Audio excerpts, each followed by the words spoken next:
Évangile de Jésus-Christ selon Saint Jean, chapitre 14, du verset 15 à 21. En ce temps-là, Jésus disait à ses disciples, « Si vous m'aimez, vous garderez mes commandements. Moi, je prierai le Père, et il vous donnera un autre défenseur qui sera pour toujours avec vous. L'Esprit de vérité, lui que le monde ne peut recevoir, car il ne le voit pas et ne le connaît pas. Vous le connaissez, car il demeure auprès de vous et il sera en vous. Je ne vous laisserai pas orphelins, je reviens vers vous. D'ici peu de temps, le monde ne me verra plus, mais vous me verrez vivant, et vous vivrez aussi. En ce jour-là, vous reconnaîtrez que je suis en mon Père, que vous êtes en moi, et moi en vous. Celui qui reçoit mes commandements et les garde, c'est celui-là qui m'aime. Et celui qui m'aime sera aimé de mon Père. Moi aussi je l'aimerai, et je me manifesterai à lui. » Au nom du Père et du Fils et du Saint-Esprit. Amen. Chers frères et sœurs dans le Christ, dans l'évangile d'aujourd'hui, Jésus nous parle de l'amour. Mais de prime abord, je voudrais vous raconter une histoire qui s'est produite il y a de cela quelque temps. C'est un monsieur qui prétend aimer sa copine et qui est prêt à l'épouser, tout.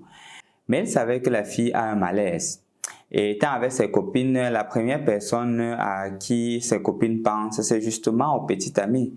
Et on appelle le petit ami, on lui dit qu'il est comme ça, ta petite amie a eu un malaise, est-ce que tu peux venir?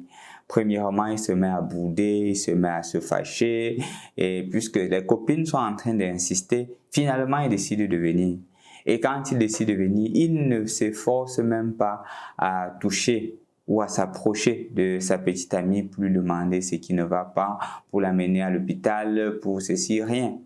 Ce sont les copines qui font tout, ils restent à distance. Et lorsqu'on est en train de conduire la fille à l'hôpital, le monsieur rentre chez lui, tout simplement. Et quelques temps plus tard, quand la fille dit que non, j'ai compris que tu n'es pas vraiment dans cette relation, je préfère arrêter. C'est au monsieur de s'insurger et de dire qu'il aime la fille de tout son cœur. Chers frères et sœurs dans le Christ, dans l'évangile d'aujourd'hui, nous parlons de l'amour. Et l'amour dont il est question, ce n'est pas seulement du sentimentalisme. Ce n'est pas la résultante d'une connaissance intellectuelle qu'une personne pourrait acquérir. C'est l'expérience vécue. Et comment est-ce qu'on aime? C'est seulement quand on le montre. L'amour ici, c'est une chose empirique, c'est une chose qui se voit à travers les actes. On ne peut pas prétendre aimer sans en montrer d'actes. Et dans l'évangile d'aujourd'hui, Jésus dit, si vous m'aimez, vous resterez fidèles à mes commandements. Comme pour dire que pour aimer Dieu, il faudrait le montrer. Et il faudrait justement faire ce que le Seigneur demande. En d'autres termes, obéir à Dieu. Si on aime Dieu, on est obéissant. Si on ne l'aime pas, on n'est pas obéissant. Et une manière à travers laquelle on aime Dieu, c'est premièrement en respectant les commandements. Tu sanctifieras le jour du Seigneur. Aller à l'église le dimanche, c'est un signe à travers lequel on vous montre qu'on aime Dieu. Tu ne voleras point. C'est un signe à travers lequel on aime Dieu. Quand on respecte le bien d'autrui. Tu ne mentiras point. C'est un signe à travers lequel on aime Dieu. Tu ne prononceras pas de faux témoignages. C'est un signe à travers lequel on aime Dieu. Donc, chers frères et sœurs dans le Christ, l'amour ici n'est plus seulement quelque chose de spéculatif.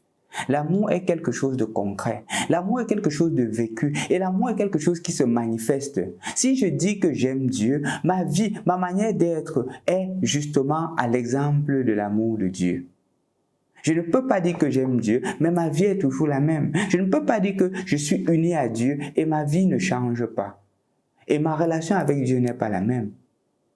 On entre dans des familles. Parfois, certaines familles disent que non, vraiment, j'aime mon père, j'aime ma mère. Mais ce sont les premiers à venir mener une vie de débauche. Ce sont les premiers à être impolis à la maison. Ce sont les premiers à être les plus désobéissants et on prétend aimer les parents. Il y a certains qui se mettent à bagarrer quand on insulte leur mère. Ils se mettent dans tous les états, ils bagarrent parce qu'on a insulté leur mère. Mais est-ce que ça se limite à cela? Ça ne se limite pas à cela. Ça se voit dans des actions concrètes.